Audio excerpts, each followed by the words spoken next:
Hello everyone. नमस्कार। मैं अनीता कौशिक कहानी खजाना में आप सबका स्वागत करती हूँ। तो दोस्तों, जैसा कि मैं हमेशा आपके लिए कोई ना कोई राइटर की, जो फेमस राइटर्स हैं, उनकी स्टोरी लेकर आती हूँ, तो आज भी मैं अपने फेमस राइटर प्रेमचंद की एक स्टोरी लेकर आपके सामने आई हूँ। स्टोरी का जो टाइटल है, शीर्षक है, वो है माँ। माँ शब्द अपने आप में पूरी सृष्टि है। माँ वो होती, आंधी आए चाहे तूफान, आंधी आए चाहे तूफान, अविचल सी खड़ी रहे माँ की यह पहचान।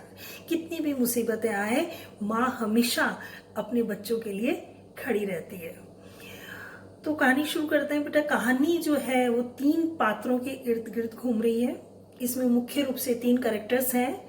एक है आदित्य, दूसरा है करुणा और तीसरा है प्रकाश।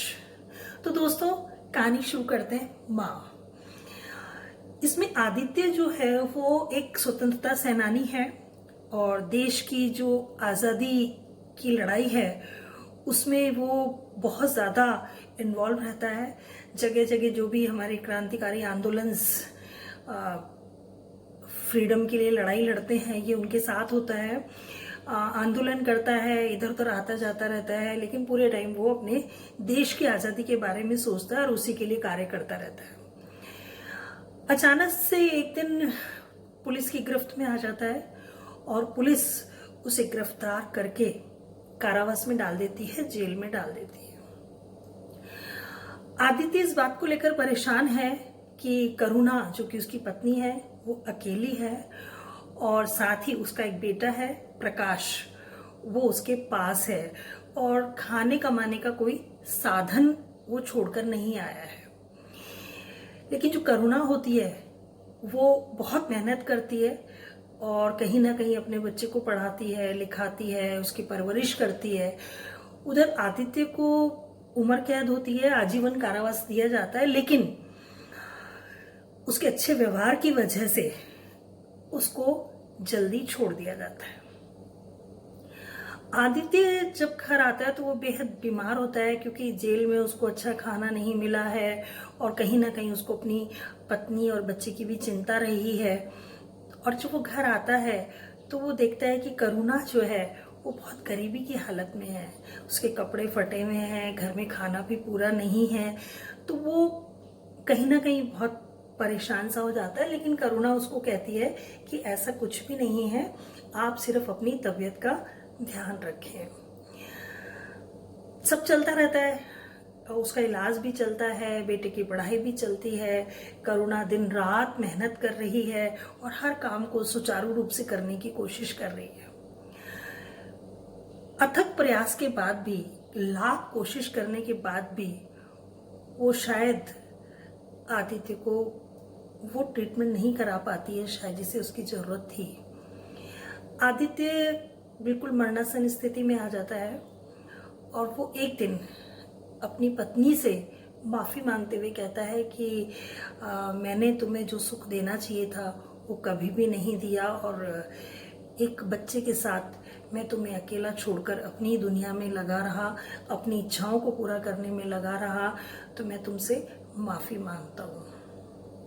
करुणा बड़े सहज और सरल भावों में अपने पति को सांत्वना देते हुए कहती है कि नहीं, मैं तो बल्कि ये चाहती हूँ कि इस देश का प्रत्येक नागरिक आपके जैसा बने और आपने देश की आज़ादी के लिए काम किया है और आप जैसे लोग ही देश को आज़ाद करा पाएंगे। मैं आपकी तहे दिल से इज्जत करती हूँ, आदर करती हूँ और मुझे आपसे कोई भी शिकायत नहीं है। कुछ समय पश्चात आदित्य का देहांत हो जाता है।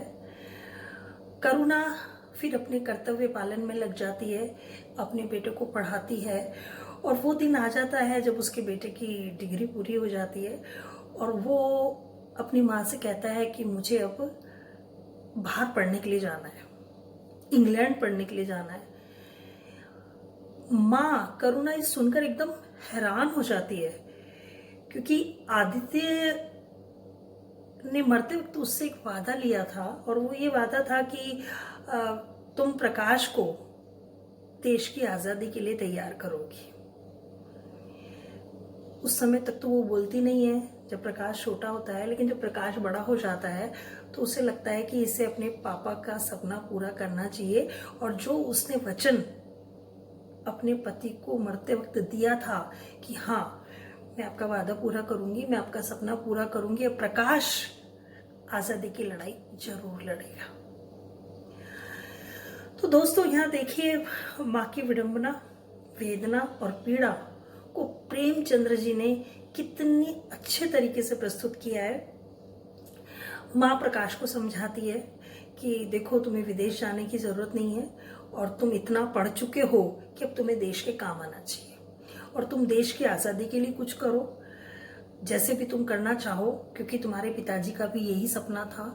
प्रकाश सुनकर हैरान हो जाता है, परेशान हो जाता है, और वो अपनी माँ को कहता है कि माँ मुझसे ये सब नहीं होगा।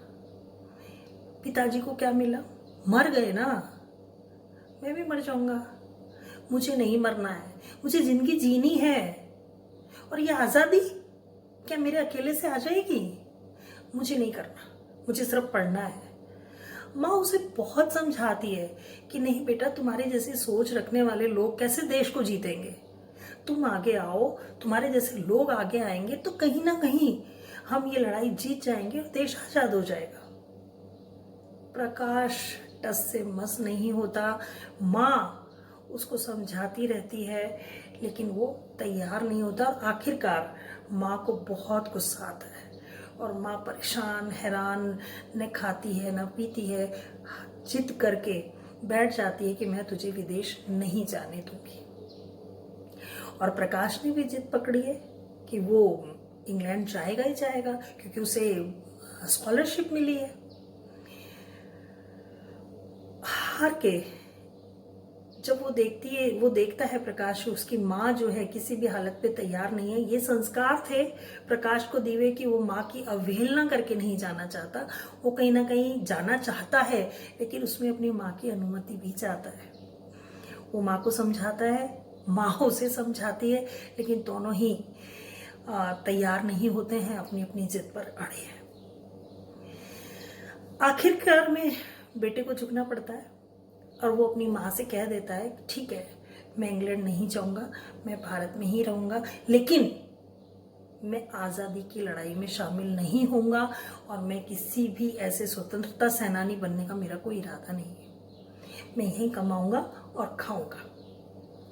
और वो माँ को कहीं ना कहीं खुशी होती है, उसको अपनी जीत महसूस होती है ना, उसको लगता है कि चलो मैंने किसी तरह से प्रकाश को मना लिया। अब देखिए बेटा, यहाँ माँ की वेदना, दोस्तों यहाँ माँ की वेदना हमें नजर आएगी कि प्रकाश जो है वो उदास है, परेशान है, और वो उतना खुश नहीं है जितना कि पहले था। वो अपनी माँ को बोल रहा है कि ठीक है माँ, मैं आपके कहे मुताबिक चलूँगा, लेकिन कहीं ना कहीं वो अंदर से टूटा हुआ है। और माँ देखती है कि वो ढंग से खाता नहीं है, हंसता नहीं है, बोलता नहीं है, तो माँ समझ जाती है कि ये कुछ और चाहता था और वो पूरा नहीं हो पा रहा है। माँ का दिल, एक दिन माँ परेशान होकर अपने बेटे को बोलती है कि बेटा, मुझसे तेरी ये हालत नहीं देखी जाती और तुम इंग्लैंड चले जाओ। बेटा पहले तो मना करता है, लेकिन आखिर उसका सपना है, तो वो फिर भी कहता है कि नहीं माँ, मैं तुम्हारा दिल दुखाकर नहीं जाना चाहता। लेकिन इधर माँ भी कहती कि बेटा, मैं तेरा दिल नहीं दुखाना चाहती, आखिरकार तेरा सपना है, मैं ज़बरदस्ती तुम्हें अपने पति के सपना पूरा करने के लिए उकसा रही हूँ, लेकिन ये गलत है। तुम्हारा सपना तुम्हारा है, और मैंने तुम्हारे पिताजी को मरते वक्त वचन दिया था, तो जरूरी नहीं कि उन वचनों को तुम पूरा करो। मैं तुम्हें आज आज़ाद करती हूँ उन वचनों से। तो देखो मित्रों, यहाँ पर माँ की वेदना और पीड़ा है कि वो कहीं ना कहीं अपने पति के वचन को भी पूरा करना चाहती है और अपने बेटे की खुशी को भी देख रही है। फिर एक दिन खुद ही करुणा मजिस्ट्रेट ऑफिस जाती है और वहाँ से वो स्कॉलरशिप का लेटर लेकर आती है और अपने बेटे को देती है और कहती है कि बेटा, ये लो, तुम्हारा स्कॉलरशिप का लेटर है और तुम अब इंग्लैंड जाओ और पढ़ाई करो और अपने सपनों को पूरा करो। माँ अपने बेटे के लिए अपने पति को दिया हुआ वचन छोड़ देती है, अपने बेटे के लिए अपनी जितनी भी इच्छाएं हैं उनका दमन करती है और बेटे की तैयारी में जुट जाती है, जैसा हर माँ करती है। बच्चे के कपड़े लगा रही है, कहीं उसके लिए कुछ लड्डू बना रही है, और कभी कुछ बिल्कुल मतलब बदहवास है वो। कभी कहती है बेटा तुम कपड़े प्रेस करके रख लो, तुम मोजे रख लो, तुम जूते रख लो, तुमने स्वेटर रखा कि नहीं रखा, वहाँ बहुत ठंड होती है, मैंने सुना है वहाँ बर्फ़ गिरती रहती है, तो तुम ये छाता भी रख लो, तुम ये भी रख लो, तुम एक ताला रख लो, पता नहीं ना जाने क्या क्या वो उसकी पैकिंग में लग जाती है और उसकी पैकिंग, और बड़ी खुश है। ये देखिए यहाँ पर जो दोस्तों प्रेमचंद जी ने वर्णन किया है उसमें माँ को बेहद खुश नजर आ रही है वो, और इतनी अच्छे तरीके से अपने बेटे की तैयारी कर रही है कि उसको बेटे को ये भान भी नहीं होता है कि माँ अंदर से दुखी है। वो बिल्कुल प्रफुल्लित होकर उसकी पूरी तैयारी कर रही है, और वो समय आ जाता है जब उसकी फ्लाइट का टाइम होता है और वो बड़े खुश खुश हंसते हंसते उसको विदा कर देती है। अब दोस्तों एक माँ जो बिल्कुल खाली हो गई है, उसके पति का देहांत हो चुका है और उसका एकमात्र सहारा जिसे उसने पाल पोस कर बड़ा किया है वो भी आज उसे छोड़कर विदेश चला जाता है। माँ जो अभी तक आदित्य जो उसके पति थे उसका एक एक सामान अपने सीने से लगा कर रखती थी, उनके कपड़े, उनका चश्मा, उनकी घड़ी, अचानक से पता नहीं उसे क्या होता है, इतना भयंकर गुस्सा आता है, वेदना, पीड़ा, और ना जाने वो किस तरह से बदहवास होती है और सारा सामान उठाकर बाहर फेंक देती है। शायद वो अपने पति की यादों से मुक्त होना चाहती है, ना जाने कौन सी पीड़ा और वेदना है उसके मन में। इस बीच में वो पति का सामान फेंक देती है, चुप चुप रहने लगती है, उसका खाना पीना कम हो जाता है, वो थोड़ी उदास है, परेशान है, किससे बात करे, किसको अपना दुख कहे। लेकिन वो इस बात से मनी मन खुश भी है कि चलो मैं अपने पति का सपना पूरा नहीं कर पाई, कम से कम मेरा बेटा तो अपना सपना पूरा करेगा। थोड़ा बीमार रहने लगती है। अचानक से एक दिन प्रकाश का लेटर आता है, पत्र आता है। वो पत्र को लेकर देख रही है, कभी ऐसे देखती है, कभी ऐसे देखती है, और वो पता नहीं कौन से द्वंद में है, कौन सा उसके अंदर गुस्सा है, क्या पीड़ा है, क्या दर्द है। वो उस पत्र को खोले बिना ही फाड़ के टुकड़े टुकड़े करके फेंक देती है। दिन निकलता है, जैसी रात होती है एकदम वो घबरा कर उठती है, और वो क्या सपने में क्या देखती है कि उसका पति उससे पूछ रहा है कि तुमने प्रकाश को मेरा सपना पूरा करने के लिए तैयार कर लिया। और वो सपने में अपने पति से झूठ बोल रही है, कह रही है हाँ मैंने तैयार कर लिया, और थोड़ी देर में उसे दिखाई देता है कि उसके बेटे की, जो कि फ्रीडम फाइटर है, स्वतंत्रता सेनानी है, और उसकी डेड बॉडी पड़ी हुई है। तो वो एकदम बदहवास होकर उठती है और वो देखती है कि मैं तो सपना देख रही थी, सब सही हो। और वो एकदम से पता नहीं उसको लगता है कि मैंने जो पत्र फाड़ा है उसमें एक पुत्र ने, एक बेटे ने अपनी माँ के नाम क्या संदेश लिखा है, वो क्या बात है, मैंने बिना पढ़े क्यों फाड़ दी, क्या पता प्रकाश ठीक है कि नहीं है, उसे कहीं कुछ हो तो नहीं गया है। और वो मैंने गुस्से में कर तो दिया, वो अपने आप को कोसती है कि मैं माँ के लायक ही नहीं हूँ, मेरे को माँ बनने का कोई हक ही नहीं है। और वो पागल जैसी उठकर, और वो जहाँ उसने अपने बेटे के लेटर को फाड़ के फेंका था वो सारे टुकड़े उठाकर लाती है, उनको एक एक एक एक एक एक करके जोड़ने की कोशिश करती है, लेकिन वो पूरी तरह से जोड़ भी नहीं पाती। एक दिन निकल जाता है, दूसरे दिन फिर कोशिश करती है, लेकिन वो जोड़ नहीं पाती। उन शब्दों को वो सही तरीके से मिलान नहीं कर पाती।